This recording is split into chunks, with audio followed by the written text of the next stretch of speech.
The Mercedes Formula One team, Toto Wolff, the man you see there, Pete Bonington, along with others in that Mercedes strategy department of their team, are treating Lewis Hamilton like dirt, and along with that, they're treating us, the fans of the sport, and the fans of Lewis Hamilton like absolute dirt. They are purposefully sabotaging Lewis Hamilton's opportunity in a race. They're doing so to try to boost George Russell ahead of him and tarnish the reputation, tarnish the legacy of Lewis Hamilton by making it appear that Lewis Hamilton has lost his ability to achieve well in a Grand Prix. That is what is going on. That was what is evident of what has taken place at the Singapore Grand Prix. It's disgusting. To Lewis Hamilton, I don't know how you are able to remain composed whilst being subject to that sort of environment. Being part of it, being in a situation where those around you should be your teammates, that should be pulling in the same direction as you, that should be working with you to try and assist you to accomplishing the greatest level of success possible, and they're doing nothing but the opposite of that, must be soul destroying. And it is disgusting. People that pretend to be your friend. This is how such a two-faced environment this entire show is. And we can explore the notion. Singapore Grand Prix, Lewis Hamilton qualifies on third position on the grid. His teammate George Russell qualifies fourth. Lewis Hamilton is ahead in the Drivers' Championship, proven by the race results that he has had this season. So, what do Mercedes choose to do? Let's look at the Singapore Grand Prix. What sort of a race is it? Well, generally it's a one-stop race. Why is it a one-stop race? The time taken to pit and change tyres is quite a lengthy period of time. So unless there's a safety car period, which, yes, this race is renowned for having a safety car period, but unless there is a cheap pit stop, really, you've got to do your strategy on the grounds of what would be the best way of doing this. The best way of doing it would be a one-stop. A two-stop would make you lose a further 28 seconds by pitting. Are you going to gain them 28 seconds back by having fresher tyres? Probably not. So you want a one-stop strategy. Are soft compound tyres going to help you on a one-stop strategy? Well, no, because we know that soft compound tyres, they burn out. They burn out quite quickly. What's going to cause them to burn out quite quickly? Oh, a heavy fuel load. When do you start the race? When you start the race, are you on a heavy fuel load? Oh, yes, you are. So if you start on soft compound tyres, then tyres are going to burn out quickly at the start of the race on a heavy fuel load. Unless you are managing those tyres and not going very fast. But if you, so they tell us that what they're doing is they put him on the soft compound tyre so that he might have the chance of overtaking people at the start. It's a very short run down to that first turn. The chance of additional grip getting you such a jump on those cars around you, Verstappen and Norris, that is going to launch you ahead of either of those two at that start it's a tiny percentage of that being the case. But even if you did, even if by chance that compound of tyre gave you such an advantage that it gave you that much extra traction that would enable you to get the jump on those cars ahead of you, then what? Well, you've got to try and remain in the lead against cars that are fast. How are you going to do that? Well, you've got to keep pushing. It's not Monaco where you just have to position your car in the right place and there's no overtaking. No, you have to push. You're on a heavy fuel load on soft compounded tyres and you have to push. What's going to happen? What's going to happen is you're going to wear your tyres out very quick. So within 8 to 12 laps of pushing, because you have to push, because you're trying to keep the lead of the race, right? your tyre's going to wear out. So you're going to have to pit first, and then when you pit, you're going to come out into the pack of cars. You're going to come out into, what, 12th, 13th, 14th position, up against cars that are on medium compound tyres that can go for a further 20 laps. You've then on hard compound tyres that then you have to do, what, 50 laps on? So you've got to manage those hard compound tyres, do 50 laps on hard compound tyres, race against cars that are on the faster medium compound of tyre still, right?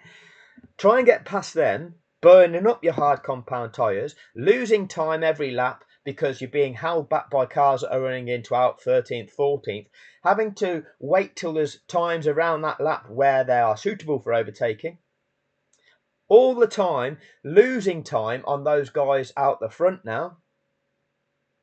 And then, towards the end of the race, you're left having to manage those tyres because you're now on 50 lap old hard tyres, and the others that have changed their tyres in and around lap 30 of this race and changed from mediums to hard, well, they've only got to be on 30 lap old tyres, hard tyres. They've got plenty of wear left in those tyres. What kind of a strategy is soft to hard?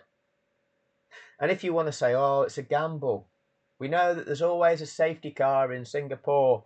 So we gambled on it being an early safety car. Then it had worked out great for Lewis. He could have made a couple of jumps at the start, and then we could have got a cheap pit stop in the safety car and track position and blah, blah, blah. Right.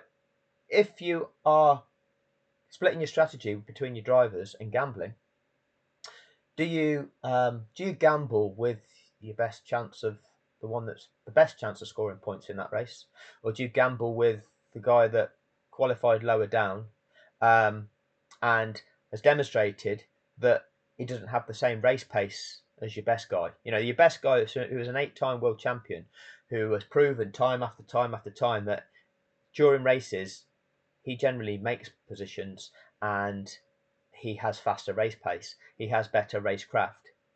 He's proven that throughout his career. But you want to use him as your guinea pig. You want to use him to gamble with. What have you done to him? You put him on soft compound of tyres that aren't going to give you that much advantage off the start. We saw in Abu Dhabi 2021, Max Verstappen started that race on soft compound of tyres. We're meant to give him the advantage off the start. Lewis Hamilton started on medium compound tyres and beat him off the line into turn 1. So really, this notion of the soft compound of tyre giving you that better traction off the line and therefore being the better one to be on, well, that was disproven in Abu Dhabi 2021, wasn't it? But this is the story trying to tell us was your reasoning for putting him on the soft compound of tyre in this race. But then, even if that had have worked, as I say, then what? Even if you'd have got Lewis Hamilton in the lead of the race, then what? He's having to push on soft compound tyres on a heavy fuel load, going to wear those tyres out, going to have to pit early, and then he comes out in traffic, he's going to lose time in that traffic, and then he's going to be left on really old tyres, which he's going to have to tyre manage, leaving him as a sitting duck. That is all your strategy achieves. And the only thing that can be any different is a gamble of a safety car, and you've gambled on Lewis Hamilton as opposed to George Russell. And what do? You put George Russell on the strategy which is the one to go for. You start on the medium compound tyre, giving you a decent amount of traction on the line, giving you options, okay? Giving you the option of running to lap 30 or so of the race. I think Oscar Piastri got to what, lap 39? Okay, so you could even go as far as lap 35 to 40 on medium compound of tyre that give you the traction off the line, so you're not disadvantaged off the line. If there is a early safety car, what you can do is pit behind that safety car, put yourself onto hards and try and hang it out to the rest of the race on those hard compounds of tyre in the same way that most of those people around you will try to do the same. But worst case scenario, if with 10 laps to go, you think, well, these hard compounder tyres are wearing out and we're losing too much grip, perhaps we now pit. It costs us 28 seconds, but by dumping these hard compound tyres and now going on to softs for the last 10, when the fuel load is right down, the fuel load is decreased, and you can make it 10 fast laps on soft compounder tyres and make those 28 seconds back on the runners that still try and hang out the race on hard compound tyres and do them that way. It gives you those options. Yet Mercedes are projecting that by starting on the soft compounder tyre, that gives you the options. Really, really, Bono, clever guy you are. Lewis's mate, so that we're led to believe. And that's what you're doing to him. That is what you're doing to him. Now, is it Toto that's making you sabotage Lewis? Are there other people in that Mercedes strategy team that are making you sabotage Lewis? Who knows? If you've got personal integrity, then you don't have to remain working under those conditions. You can resign that position. If you're that good, there'll be no shortage of job offers. What's going on there, Peter? Peter Bonington, Bono, Lewis's mate, strategist, yeah? What's going on there? Makes me wonder. Because that decision-making process doesn't make sense. Evidently, it sabotaged Lewis's chances in that race, as we saw play out, as we knew what was going to happen. It's easy to see how I've described it.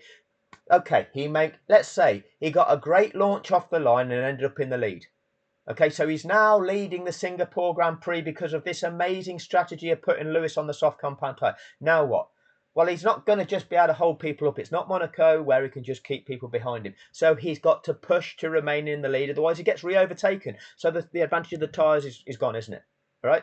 So he's got to push. He's got to push on a heavy fuel load. That's going to wear the tyres, which means he's going to have to pit early. So even if he got the lead of that race, it'd be pitting after 8 to 12 laps. And then he's put out there in the midfield in positions 12 to 14 in traffic on hard compound tyres where the people around him would be on mediums. Okay, he's then got he's going to be losing time trying to fight his way through that field, and all that time, those that are still at the front of the field, they're going to be gaining time. So by the time they do pit, they've got enough of a window ahead of Hamilton that they'll come out ahead of him. So that strategy isn't going to work, is it? It's a gamble. Why gamble on Lewis as opposed to George? Why? You know all of these factors. You know it. But you put George on the strategy that gives you the most options, haven't you? And you've made sure by pitting Lewis, and you've pitted him and he's come back out in traffic, and therefore by the time that you've pitted George somewhat 11 laps later, George can come back out and he's 3.5 seconds ahead of Lewis, where previously Lewis was a second and a half ahead of George. Funny how you can manufacture that switch of positions, isn't it? Funny how you can manufacture that. But the thing is, not only are you sabotaging Lewis Hamilton, you're sabotaging your own team. We're told that there's 2,000 people that work for Mercedes.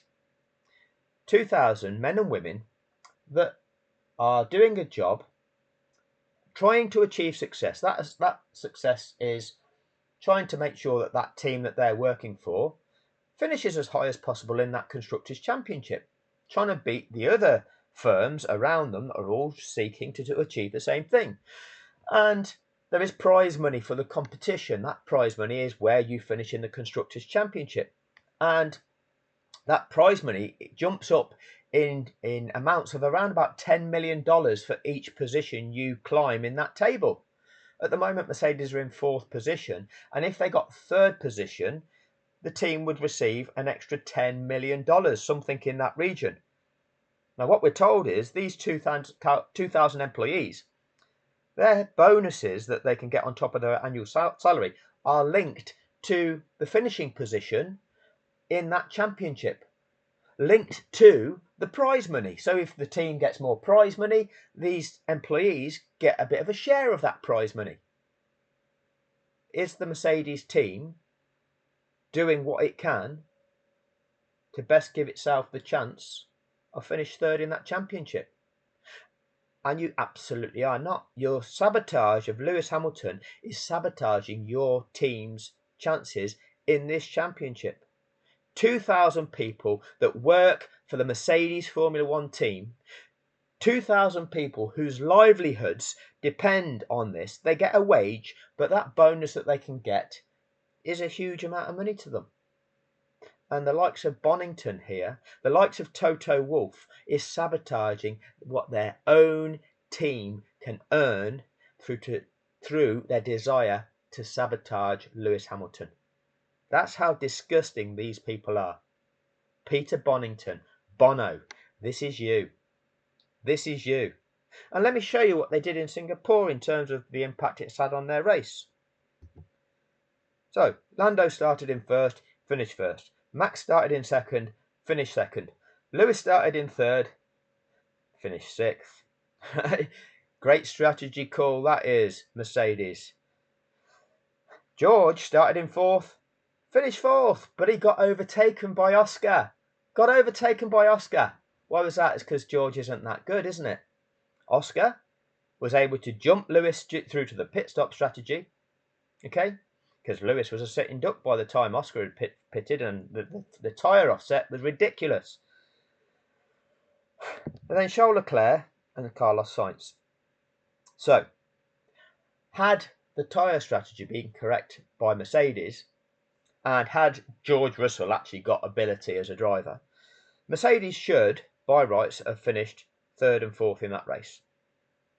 Okay? Third and fourth, 15 points and 12 points get you 27 points for finishing third and fourth, which was what their grid positions were. And had they done it correctly, that's what it could have finished up as. Had Mercedes not tried to manufacture it, well, they did engineer it so that George finished ahead of Lewis. But had they not have done that, 27 points were quite probable and quite possible for the Mercedes team. Holding Piastri back in fifth position, again using the team, using their drivers to create gaps for one another, helping each other out to accomplish that. All could have been done. The Ferraris of Leclerc and Sainz would have then finished in sixth and seventh, because with Piastri in fifth, that would have put Leclerc in sixth and Sainz in seventh. So, sixth and seventh get you 14 points.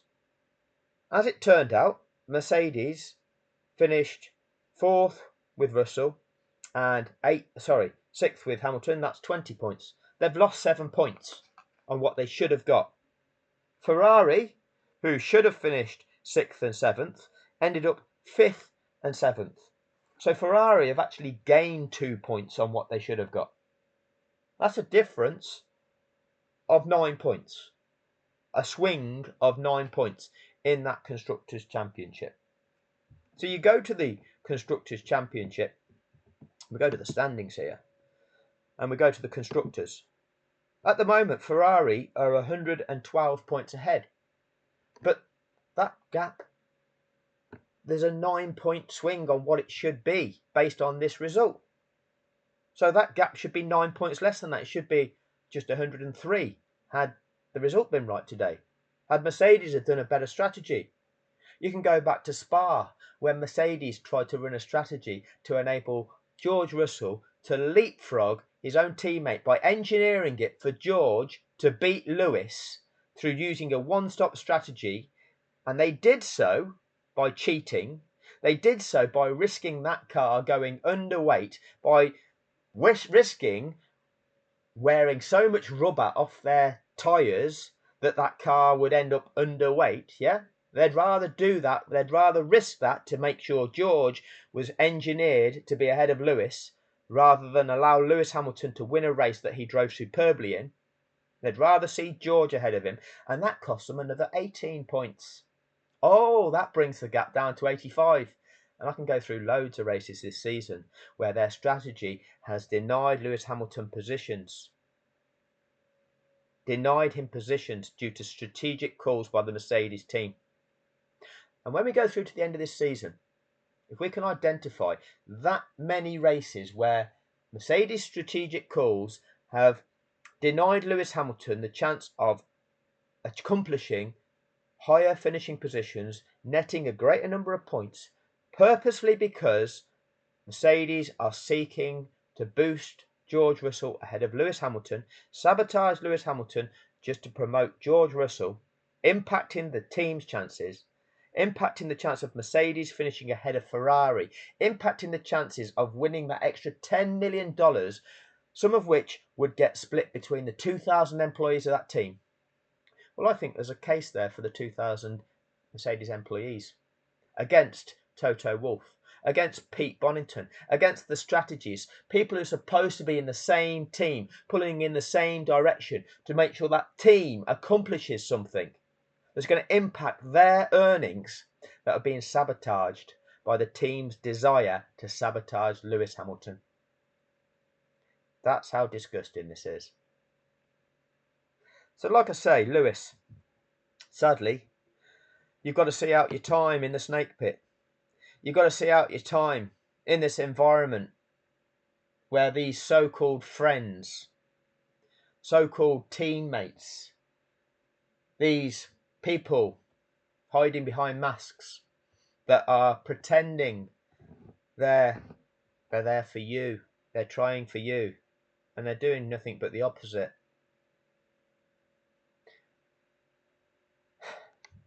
I don't know how you stay motivated. I don't know how you stay motivated.